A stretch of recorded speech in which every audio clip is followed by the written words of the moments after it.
Church of England schools like to talk about this idea of awe and wonder.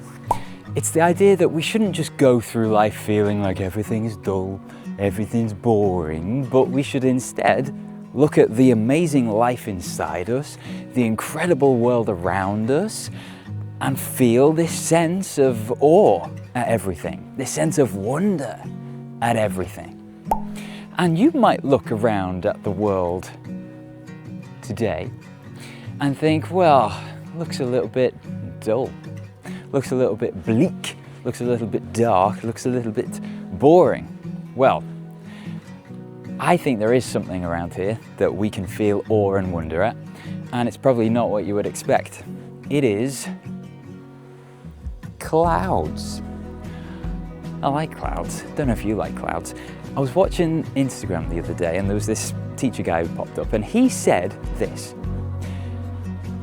Imagine you had to explain clouds to a person who'd never seen clouds before.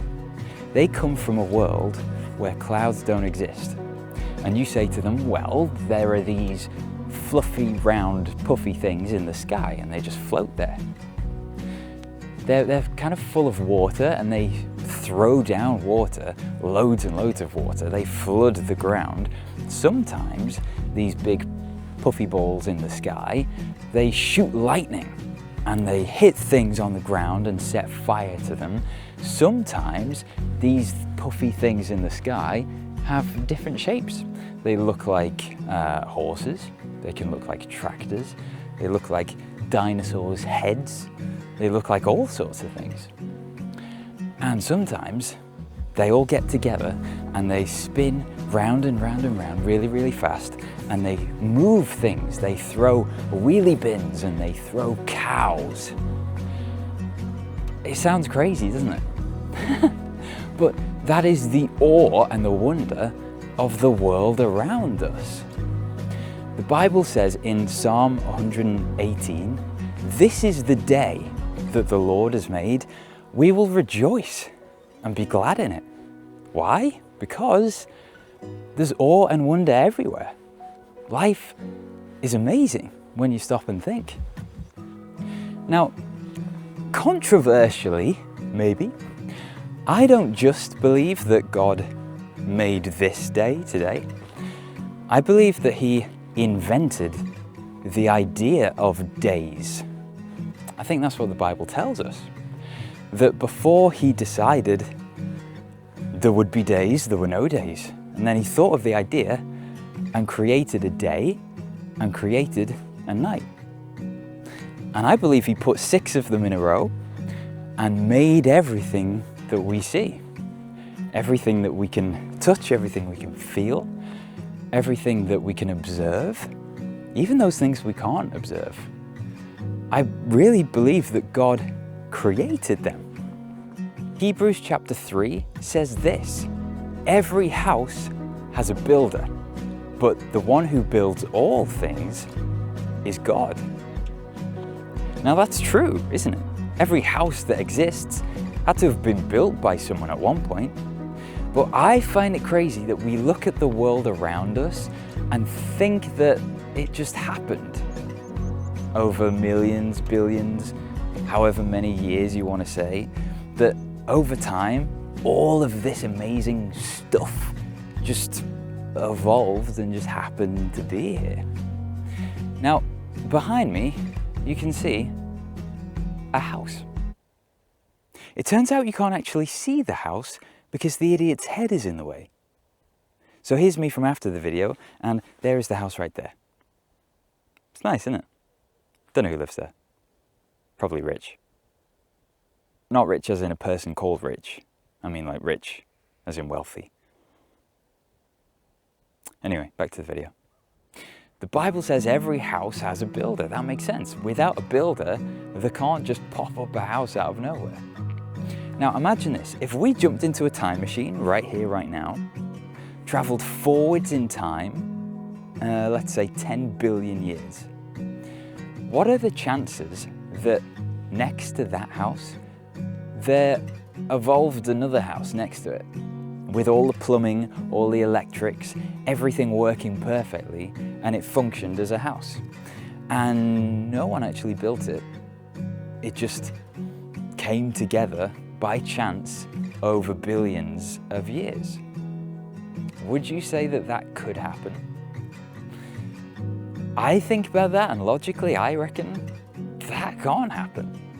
How could that be? That would be insane. To think that a house with all its intricacies, all the complexities that go into building a house, I would have no clue where to start. So to imagine that all of that would just happen over time, naturally, randomly, by chance, and for it to be pretty beautiful, that seems absurd. And yet, the world tells us that about the world that we live in. But the world that we live in has structures that are way more complicated than a house. Think about the human eye, for example, that is way, way, way more complex and advanced than any camera we've ever been able to think up and create. And yet this eye just happened to make itself? In my mind, surely it had to have had a designer. It had to have been created. It had to have been made by someone. That verse in Hebrews tells us the one who built all things is God. And I personally am convinced that that is true. I don't look at the world around and see, it came here by chance. I am just a random blob of atoms that were never meant to come together and exist, but hey ho, here I am. I don't believe that. I believe that you, me, this world was created by God. Now, let's say that you got up from your room now and you went down to Mr. Hobson's art room. You saw the most amazing piece of art and you thought, wow, that's incredible. Or let's say you were walking past Miss Healy's drama studio and you heard the most amazing voice singing a song. When we hear those things, when we see those things, we don't just go, oh, that's a nice painting, and then walk away and get on with our day.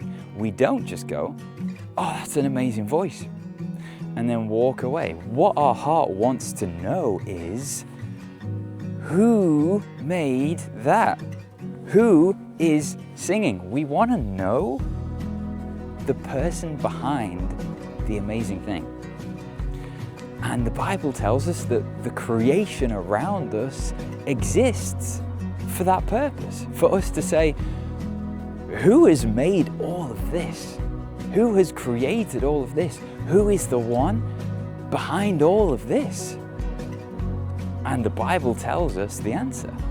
Psalm 19 says, the heavens declare the glory of God, and the skies proclaim the work of his hands. They have no words, they make no sound, they don't have any speech, but their voice goes through all the ends of the earth. And what is it that the heavens and the skies and the world is saying?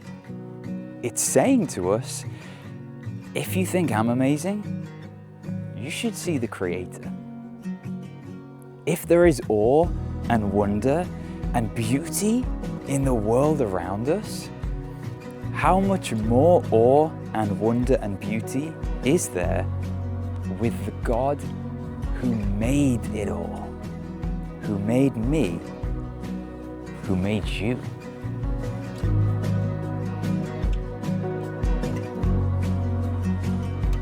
Now, just before we go, earlier in the month it was World Teacher Day, and I reckon our teachers are pretty awesome and rather wonderful. And so, as a little treat for them and for you, I've put together a little something special. So, hope you enjoy it, hope you enjoy your week off, have a good one, and see you after half term. Bye for now.